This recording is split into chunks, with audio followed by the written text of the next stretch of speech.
Olá, meus queridos irmãos e amigos, estamos aqui agora comentando os livros proféticos, e encerrando o comentário sobre os profetas menores. Estaremos comentando sobre os livros do profeta Jonas, Naum, Abacuque, Sofonias, Ageu, Zacarias e Malaquias. Vamos ver aí grandes verdades que Deus usou esses homens para ministrar e que até hoje falam nosso coração como advertência, como ensino e como consolação. Nos acompanhe, é um prazer estar conosco nesse comentário. Vamos ter início aí comentando o livro do profeta Jonas. A palavra Jonas quer dizer pomba, já designando o projeto de Deus para a vida dele de ser um missionário, um mensageiro. O autor, que é Jonas, é Galileu de Gat-Hefer. Ele é designado também como filho de Amitai, em 2 Reis 14, 25. Isso contraria a afirmação dos fariseus que rejeitaram a Jesus Cristo com a alegação de que nunca saiu nenhum profeta da Galileia.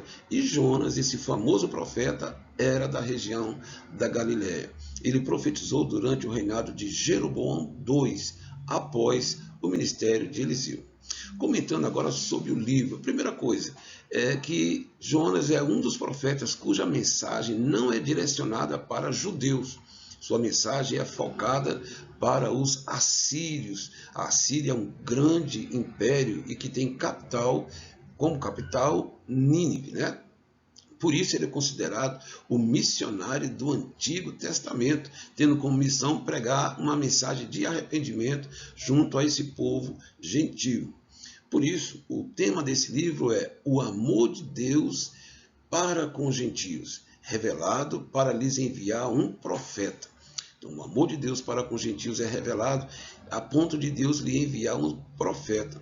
Isso é muito importante para nós, primeiro, porque ele quebra um paradigma dos judeus, uma linha dos judeus que sempre acreditou que Deus era um Deus de Israel e que somente os judeus eram o povo escolhido e privilegiado por Deus e alvo do seu amor no decorrer, no decorrer de todas as nações. E isso não é verdade. O livro do profeta Jonas deixa claro que o Deus que ama Israel, o Deus que tem preocupação com Israel e julga Israel, é o mesmo Deus que ama e julga os atos dos gentios também. E nós vamos ver aí, então, que a chamada de Jonas para essa missão está em nós vamos intitular de duas missões. A primeira missão foi quando ele foi chamado para pregar para esse povo. Nós vimos aí que Jonas, quando foi comissionado para essa pregação, ele declinou e procurou fugir dessa chamada. Ele foi para um lugar totalmente oposto e longínquo, justamente para não ter que ir para aquela região. E nós vimos aí que, em decorrência dessa desobediência, quando ele estava no barco, o barco foi acometido de uma grande tempestade e, por fim, foi descoberto que a causa de todo aquele transtorno era Jonas. E o próprio Jonas, então, pediu que o lançassem para o mar. E assim acalmaria a tempestade, o que aconteceu, e um grande peixe o engoliu. E dentro desse peixe foi possível Jonas clamar a Deus. Claro que nós sabemos que isso é impossível. Qualquer ser humano não suportaria mais de 3 minutos sem ar. Mas o milagre de Deus aí, o milagre e a misericórdia de Deus nesse evento é que Jonas, no interior desse peixe, não sabemos quanto tempo ele ficou, mas ficou um bom tempo. Ele clamou a Deus em arrependimento, se dispondo novamente em obedecê-lo. Foi quando Deus então ordena que aquele peixe o despeje no litoral.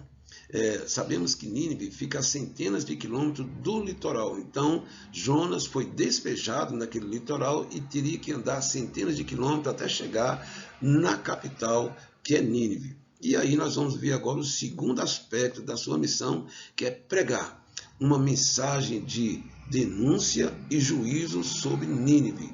Isso porque o Império Assírio era conhecido pela sua perversidade e crueldade, orgulho e arrogância. Por se julgar um império que estava acima de todos e era realmente um império muito vasto e poderoso. Mas o poderoso, ou seja, o todo-poderoso, observou as ações malignas desse império e mandou seu profeta declarar o juízo vindouro dentro de 40 dias sobre aquela nação. A mensagem foi prontamente atendida. Todos que ouviram aquela mensagem de Jonas se arrependeram. O próprio rei ordenou um juízo, ordenou um jejum em que todos, até os animais, se vestissem de pano de saco e cinza, que era uma declaração de humilhação e arrependimento. E nós já sabemos que diante desse arrependimento do coração de Deus foi comovido e o coração de Jonas ficou indignado. E Jonas aí, ele traça um dos motivos porque ele rejeitou realizar essa missão. Primeiro, porque ele conhecia a misericórdia de Deus.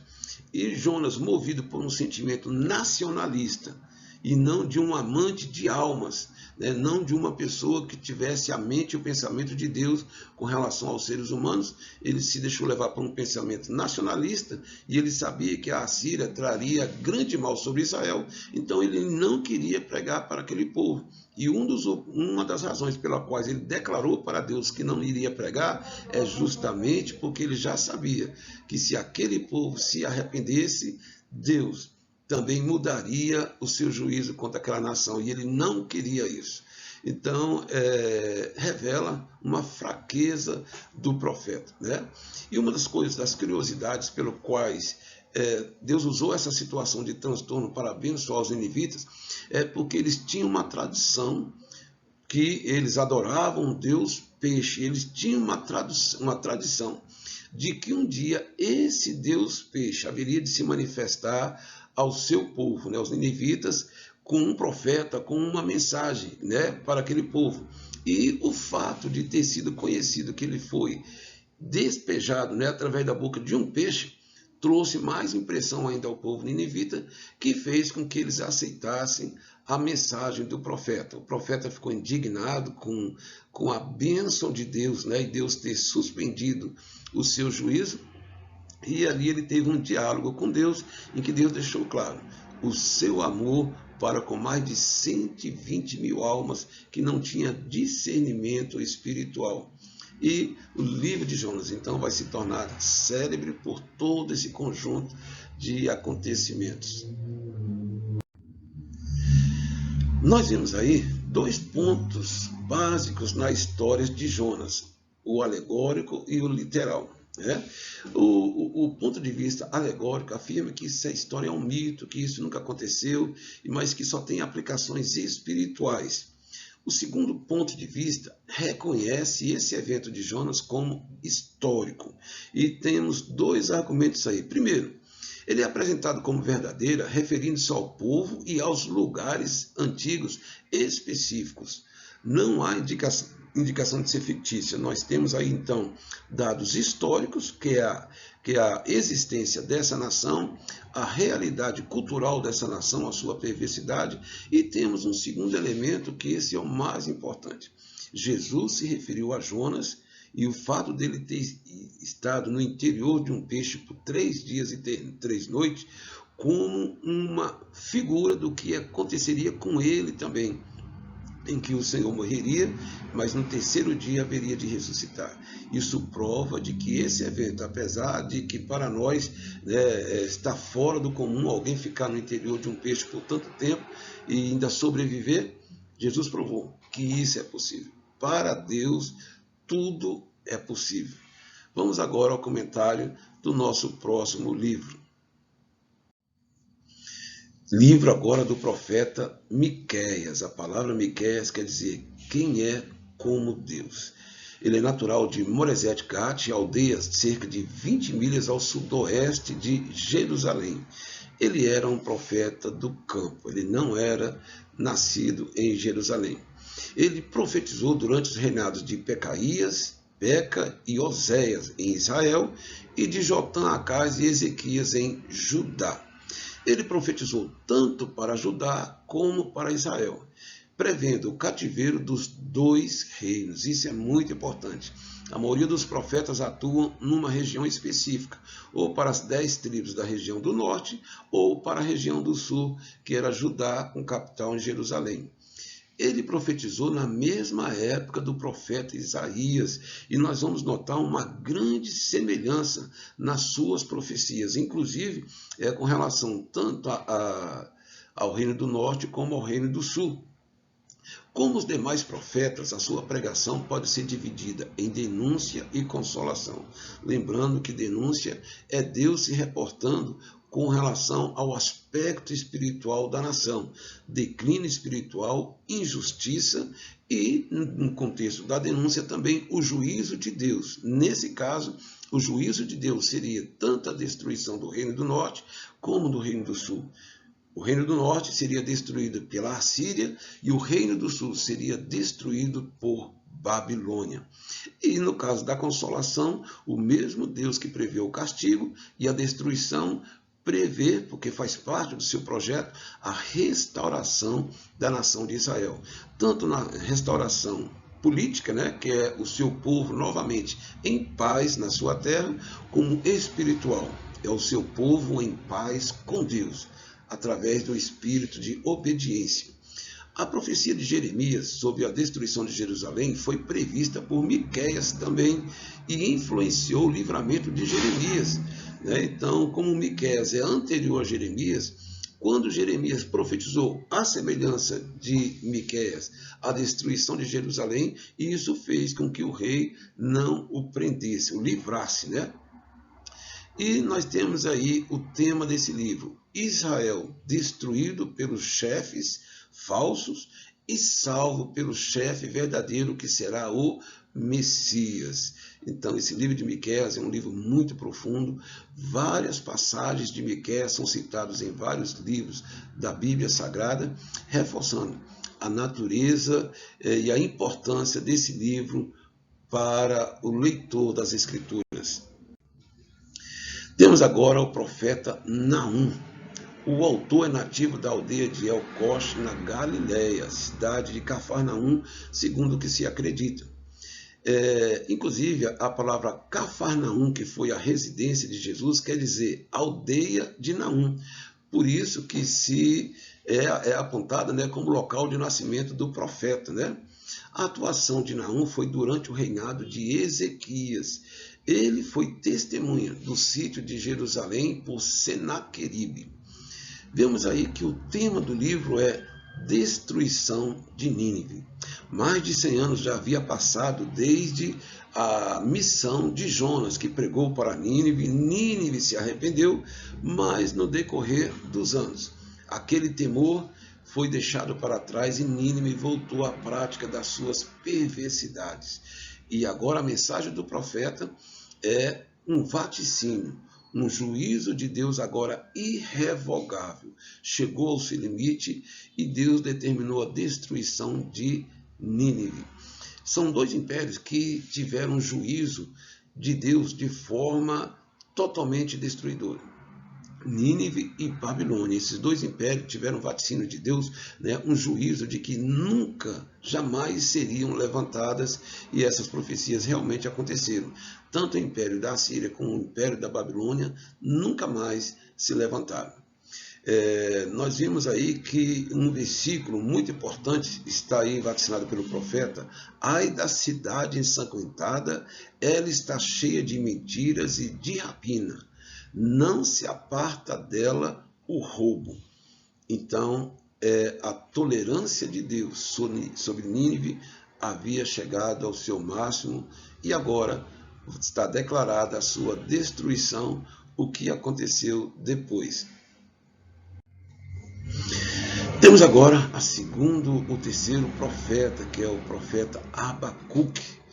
Esse livro gira em torno da soberania divina sobre as nações. A palavra Abacuque quer dizer abraço. O autor, pouco se sabe sobre o autor, mas o que se sabe é que ele era levita. E a sua atuação vai ser nos reinados de Jeoacás e Joaquim. O tema do livro é o conflito e triunfo final da fé. Nos dias de Abacuque, ele está em meio a uma nação em que a injustiça, a indiferença e a prática do erro e do engano estão constantes na vida social do povo.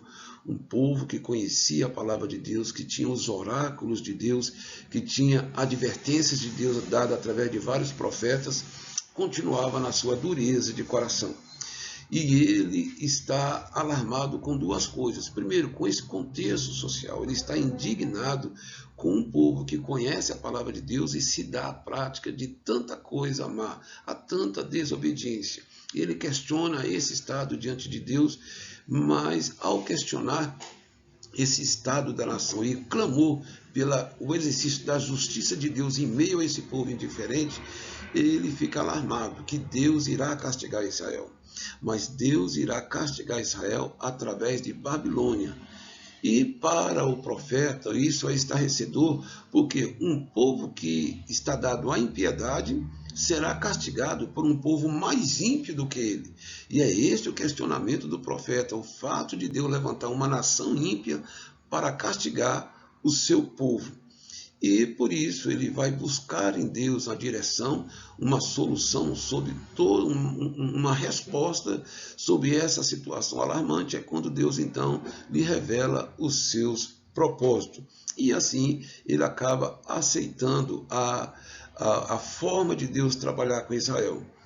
O profeta começa com mistérios, perguntas e dúvidas e termina com certeza, afirmações e fé. A forma de solucionar o conflito é a oração. A profecia de Miqueias gira em torno da vinda da Babilônia e também a queda do Império Caldeu.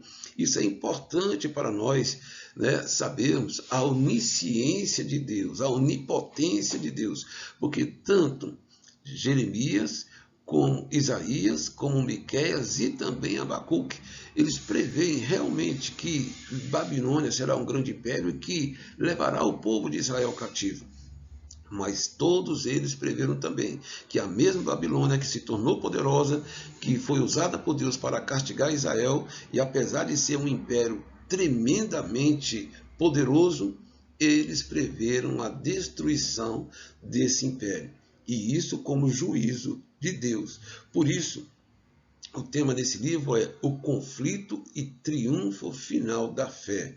Dúvidas, indagações e temores são sufocados pela convicção de que Deus está no controle.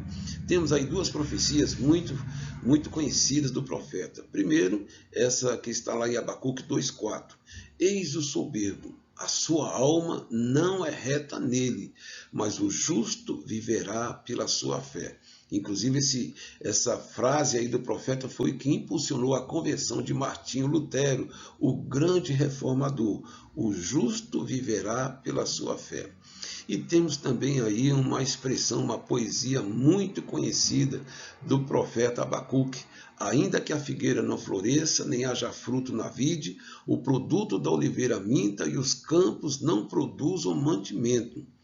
As ovelhas sejam arrebatadas, não haja gado no pasto. Todavia, eu me alegrarei no Senhor e exulto no Deus da minha salvação. As adversidades, aquilo que nossos olhos veem como destruição, não são maiores do que o nosso coração enxerga pela fé do agir soberano de Deus sobre todas as coisas. E que esse agir soberano de Deus nunca é para trazer o mal, é para redundar em bem para todos aqueles que nele confiam. E agora, meus queridos, vamos fazer um comentário sobre o livro do profeta Sofonias. O nome Sofonias quer dizer o Senhor ou escondeu ou o Senhor escondeu-se. Sofonias é neto do rei Ezequias e ele atuou no reinado de Josias juntamente com o profeta Jeremias. Ele desempenhou um papel muito importante na reforma do rei Josias, encorajando o rei a dar continuidade na promoção da sua reforma política e religiosa. E vamos fazer um comentário sobre o livro. O autor pronunciou duro juízo, que nós vamos chamar de o dia do Senhor. Esse juízo será contra Judá e as nações. Nós já vimos que todos os profetas denunciam a apostasia persistente de Israel. Quando havia um rei temente a Deus, aquele povo então se submetia àquele rei, abandonava, pelo menos na sua maioria, as suas práticas. Mas, quando aquele rei era substituído por um rei sem temor de Deus, um rei ímpio, toda a nação se dobrava e praticava todas as práticas daquele rei. Isso trouxe a indignação de Deus por saber que o seu povo amava a impiedade. E, nos dias do profeta Sofonias, a impiedade era a prática constante na vida social do povo. Injustiça social, a mentira, o engano, a idolatria, em que Deus vai chamar de prostituição espiritual, que na verdade é a prática do paganismo e apostasia. Toda essa persistência em desobedecer a Deus acarretaria o juízo. Por isso que Sofonias vai na mesma linha de todos os profetas, em que as suas profecias são divididas em dois blocos: denúncia e consolação, denunciando as suas práticas, denunciando os seus pecados e tendo também, dentro do contexto da denúncia, uma mensagem de juízo. Deus castigará a Judá. Assim como ele castigou as nações ímpias, Judá também será castigada. E logo depois desse castigo, nós temos a mensagem de consolação. O mesmo Deus que prevê o juízo contra esse povo e a sua destruição, Deus prevê também a sua restauração política e espiritual. Por isso aí, o profeta, como todos os demais, tem uma mensagem de denúncia. No contexto da mensagem de denúncia, tem uma mensagem de arrependimento também, convocando o povo a se arrepender enquanto é tempo. E nós vimos aí que entre o período do profeta Isaías, Miqueias e Naum, houve um intervalo de adormecimento profético por 50 anos. Isso em vista do reinado de Manassés, que foi um rei ímpio, que por muitos anos, durante o seu reinado, até que houvesse o juízo de Deus sobre ele, mas durante o seu reinado houve grande perseguição contra os profetas, o que o levou inclusive ao assassinato e martírio do profeta Isaías. Temos aí em destaque uma das profecias muito forte de Sofonias, que está no capítulo 1, versículo 4 a 7, que diz: estenderei a minha mão contra Judá e contra todos os habitantes de Jerusalém, e exterminarei deste lugar o restante de Baal e o nome do sacerdote dos ídolos, juntamente com os sacerdotes. E os que sob os telhados adoram o exército do céu, e os que se inclinam, jurando ao Senhor, e juram por Milcom, e os que deixam de andar em seguimento do Senhor, e os que não buscam o Senhor, nem perguntam por ele. Cala-te diante do Senhor Deus, porque o dia do Senhor está perto, porque o Senhor preparou o sacrifício e santificou os seus convidados. Então, esse versículo aí deixa claro as práticas apóstatas do povo judeu, oferecendo sacrifícios aí a esses deuses, o que atraiu a ira de Deus. Comentando agora sobre o profeta Ageu. O nome Ageu quer dizer alegre, festivo, contente, nascido em dia de festa. Ele vai ser um dos primeiros profetas após o exílio, juntamente com Zacarias e Malaquias. Lembrando que, conforme a profecia de Jeremias, de Isaías e Miqueias, o povo de Israel foi levado cativo para a Babilônia e lá permaneceu por 70 anos, conforme havia sido profetizado.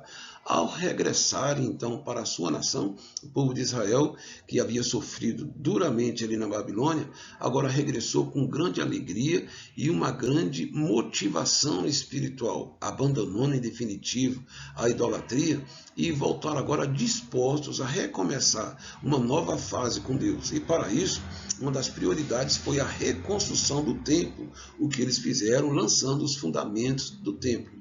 Mas os samaritanos se levantaram contra essa empreitada e conseguiram um decreto do rei que suspendesse essa construção. E o templo, então, foi abandonado por um período de 16 anos. Mas o povo, então, agora deixou a construção do templo, mas priorizaram em construir as suas próprias casas. E era comum andar diante do terreno de um templo abandonado, mas em paralelo nós vimos ali casas suntuosas, casas bem ornamentadas, ou seja, deixando claro que o povo levou ao esquecimento muito rápido se esqueceram do favor de Deus e priorizaram os seus próprios interesses, as suas construções, as suas casas. Deus então levanta o profeta Ageu para alertar sobre algumas coisas, que eles reparassem que estava vindo sobre Israel uma grande seca, estava vindo fome, estava vindo destruição, o povo não conseguia prosperar, e Ageu deixa claro que toda essa situação adversa que estava vindo sobre o povo era em decorrência deles terem abandonado a construção do templo. E Deus usa o profeta Ageu então para alertar o povo que se eles não voltassem a construir, as bênçãos continuariam fechadas e toda aquela situação de adversidade persistiria. Então Deus usou esse profeta para alertar sobre isso e isso estimulou o povo. Graças a Deus, Ageu pode ser considerado um dos únicos e poucos profetas que tiveram êxito na sua mensagem, né? Lamentavelmente, os outros profetas foram rejeitados, mas Ageu teve a sua mensagem aceita.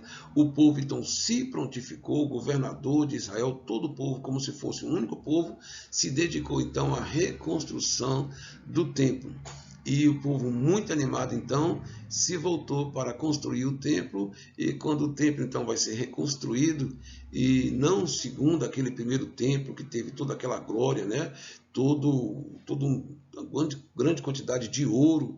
Não, esse segundo templo vai ser mais modesto, mas é nesse templo que nós vamos ver um versículo muito conhecido, que está em Ageu, capítulo 2, versículos 6 a 9, que nos diz: porque assim diz o Senhor dos Exércitos, ainda uma vez daqui a pouco farei tremer os céus e a terra, o mar e a terra seca, e farei tremer todas as nações, e virão todas as coisas preciosas de todas as nações, e encherei essa casa de glória, diz o Senhor dos Exércitos. Minha é a prata e meu é o ouro, diz o Senhor dos Exércitos. A glória dessa última casa será maior do que a da primeira, diz o Senhor dos Exércitos, e nesse lugar darei a paz, diz o Senhor dos Exércitos. Ou seja, essa profecia deixou claro uma coisa muito importante. A segunda casa que agora foi construída em nada tinha com relação à glória da primeira. A glória da primeira, que consistia, né, em toda a sua formosura, beleza, não tinha na segunda, que era bem mais despojada.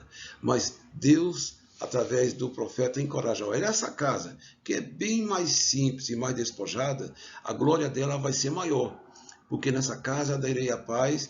E é claro, que é nessa casa que nos dias de Jesus, ainda que ela tinha sofrido reformas, é nessa casa que entraria o Messias, o Rei dos Reis e Senhor dos Senhores. Por isso que o Senhor diz que naquela casa daria a paz, porque o príncipe da paz entraria por ela. Vamos agora ao profeta Zacarias. O nome Zacarias quer dizer Deus lembrou ou lembrado do Senhor. O autor começou seu ministério profético ainda bem jovem, com cerca de 24 anos. Ele foi companheiro de Ageu, o seu contemporâneo. Ele também é um dos profetas pós-exílio, né? Dos que voltaram do exílio. E o fundo histórico dele vai ser o mesmo de Ageu. E ele teve também uma missão semelhante à de Ageu, que era animar o povo por meio da promessa do êxito atual e da glória futura. O resto do povo judeu, que estava desanimado pelas aflições atuais e que hesitava em reconstruir o templo, né, precisava de um ânimo, pois eles perderam o status de nação independente, um país sem rei e despojado de poder. Esse era o contexto pelo qual ele também foi usado para animar o povo. O profeta Ageu reanimara o povo para reconstruir o templo. E o profeta Zacarias é convocado por Deus para reanimar o povo com relação à sua esperança. Como nós já vimos, né, o povo agora voltou, mas Israel agora não goza do mesmo status que tinha antes. Antes Israel era uma nação independente, tinha seu rei, tinha sua autonomia, mas agora eles voltaram e estão sobre um império. Não tem mais a sua liberdade e a sua autonomia. E Deus vai usar o profeta para dizer, né, de um futuro glorioso para Israel, ainda que hoje ele não goze dessa situação. O tema do livro é um estímulo à nação para servir na aflição atual, com visão das glórias futuras dos tempos do Messias. Vai chegar um tempo em que essa nação estará em total liberdade sobre um reinado perfeito, que seria o reinado do Messias. Profetiza, por meio de visões, uma Jerusalém restaurada, protegida e habitada pelo Messias, sendo ela a capital elevada sobre todas as nações da terra. Então nós temos várias visões aí do profeta, mas temos duas passagens aí que demonstram como Israel será uma nação de destaque no concerto das nações. Em Zacarias 12, 9, ela vai citar um episódio muito importante, quando Israel estiver gozando, estiver no seu momento de grande aflição, que o próprio Jesus chamou de tribulação como nunca houve. Então, no meio daquela tribulação em que a nação vai estar cercada pelo exército do anticristo, em que todas as nações estarão tentando destruir totalmente Israel, é ali que o profeta dá um vislumbre do livramento de Israel. Vamos ler essa profecia em Zacarias 12, versículo 9 a 10, que diz: E acontecerá naquele dia que procurarei destruir todas as nações que vierem contra Jerusalém. Mas sobre a casa de Davi e sobre os habitantes de Jerusalém derramarei o espírito de graça e de súplicas. Olharão para mim a quem traspassaram e prantearão sobre ele, como quem pranteia pelo filho unigênito, e chorarão amargamente por ele, como se chora amargamente pelo primogênito. E o Senhor sairá e pelejará contra essas nações, como pelejou sim no dia da batalha. E naquele dia estarão seus pés sobre o Monte das Oliveiras, que está defronte de Jerusalém para o oriente. O Monte das Oliveiras será fendido pelo meio para o oriente e para o ocidente, e haverá um vale muito grande, e metade do monte se apartará para o norte e a outra metade para o sul. Naquele dia acontecerá que sairão de Jerusalém águas vivas, metade delas para o mar oriental e metade para o mar ocidental.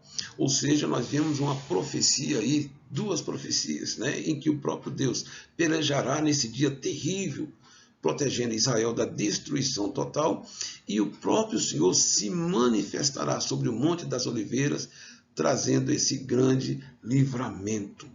Prova de que Deus está com o seu povo. Vamos agora ao profeta Malaquias, o último porta-voz do Messias. Sentença do Senhor Deus, o Todo-Poderoso. Temos aí agora um vislumbre do contexto espiritual da nação de Israel e as sentenças de Deus sobre essa nação. E vamos encerrar agora o nosso comentário com esse profeta Malaquias, como já falamos, é o último profeta que Deus vai levantar, e o nome Malaquias quer dizer meu mensageiro, e depois de Malaquias, Deus agora vai ter o seu silêncio. Durante 400 anos, a voz profética é silenciada e só volta novamente através do profeta João Batista. Se acredita que ele foi contemporâneo de Neemias, e o contexto de Malaquias é uma nova geração de judeus, os netos daquela geração que veio ainda com o profeta Ageu, com o profeta Zacarias. Nós vimos ali que sobre o profeta Ageu e Zacarias o povo ouviu e acatou as suas advertências e se voltaram para o projeto de Deus. Mas agora, já na segunda geração, essa segunda geração não tem o mesmo espírito, não tem o mesmo fervor, é uma geração, como nós vamos ver aí, marcada pela indiferença e pelo ceticismo. O profeta se dirige aos líderes religiosos, que são qualificados como falsos sacerdotes. Eles não eram líderes consagrados ao Senhor, faziam o sacrifício do templo sem reverência, e Deus transformaria em maldição as suas bênçãos. Eram parciais na aplicação da lei, deveriam ensinar a lei de Deus ao seu povo, mas não o faziam conforme a sua vocação. Então nós vemos aí que nós temos aí tanto um povo, uma geração que não tem fervor, que não tem o mesmo esforço que marcavam a geração de Zacarias e Ageu. né? Mas temos agora um povo marcado pelo ceticismo, lembrando mais uma vez que, assim como nós vimos no profeta anterior, o povo estava talvez sem expectativas, né, com relação à sua situação, porque antes Israel era uma nação livre, uma nação que tinha o seu rei, e agora era uma nação que vivia sob um império, não tinha mais a liberdade que tinham antes, eventualmente passavam por perseguições.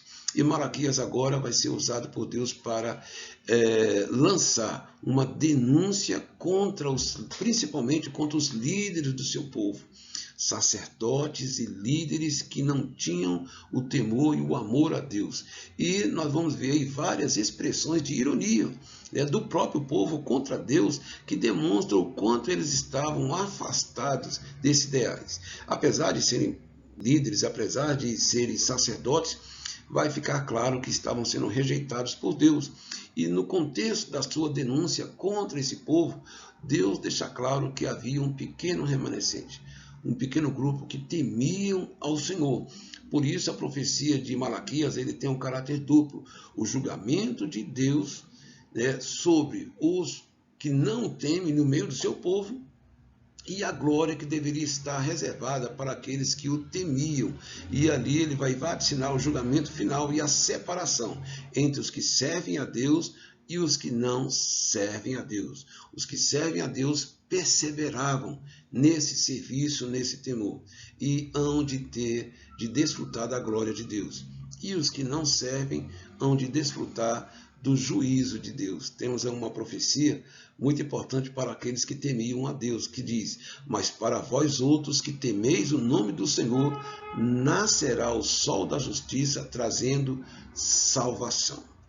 Temos aqui uma passagem, né, que demonstram o caráter do povo diante de Deus. Uma profecia aí no capítulo 2, versículo 17, que diz: enfadais o Senhor com vossas palavras, e ainda dizeis: em que o enfadamos? Nisto que pensais, que qualquer que faz o mal passa por bom aos olhos do Senhor. E desses é que ele se agrada, ou onde está o Deus do juízo? Esta e várias outras expressões irônicas de descrença do povo para com Deus vai marcar o contexto espiritual do povo nos dias de Malaquias. Agradecemos a Deus por você ter participado de mais esse estudo. Espero que tenham servido para a sua edificação e esperamos continuar com vocês em outra série de estudos. Que Deus te abençoe em nome de Jesus.